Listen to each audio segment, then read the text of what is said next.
Nancy Cortes. Yes, Mr. President, thank you. As you know, your opponent recently accused you of waging a campaign filled with anger and hate, and you told Entertainment Tonight that anyone who attends your rallies can see that they're not angry or hate-filled affairs. But in recent weeks, your campaign has suggested repeatedly, without proof, that Mr. Romney might be hiding something in his tax returns. They have suggested that Mr. Romney might be a felon for the way that he handed over power of Bain Capital. And your campaign and the White House have declined to condemn an ad by one of your top supporters that links Mr. Romney to a woman's death from cancer. Are you comfortable with the tone that's being set by your campaign? Have you asked them to change their tone when it comes to defining Mr. Romney? Well, first of all, I'm not sure all those characterizations that you laid out there were accurate.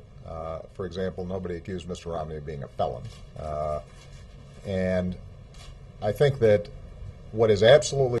Either Mitt Romney, through his own words and his own signature, was misrepresenting his position at Bain to the SEC, which is a felony, or he was misrepresenting his position at Bain to the American people to avoid responsibility. If you look at the overall trajectory of our campaign and the ads that I've approved and are produced by my campaign, you'll see that we point out sharp differences between the candidates, but we don't go out of bounds. And when it comes to releasing taxes, that's a precedent that was set decades ago, including by Governor Romney's father.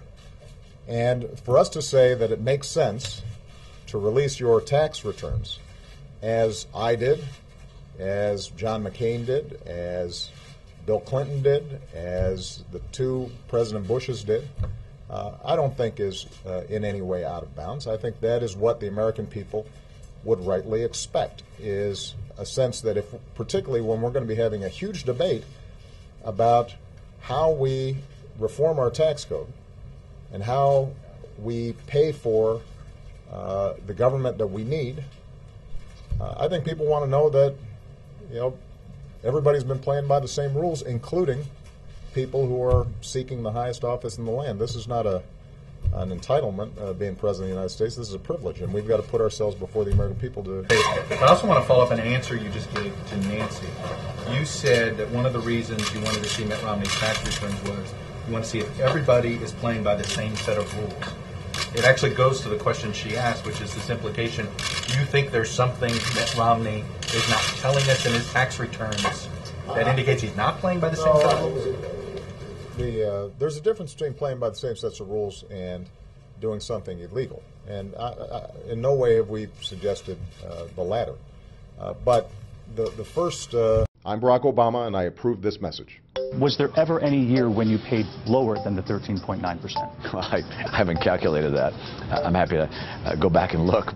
Did Romney pay 10% in taxes? 5%? 0? We don't know. But we do know that Romney personally approved over $70 million in fictional losses to the IRS as part of the notorious Son of Boss tax scandal, one of the largest tax avoidance schemes in history. Isn't it time for Romney to come clean?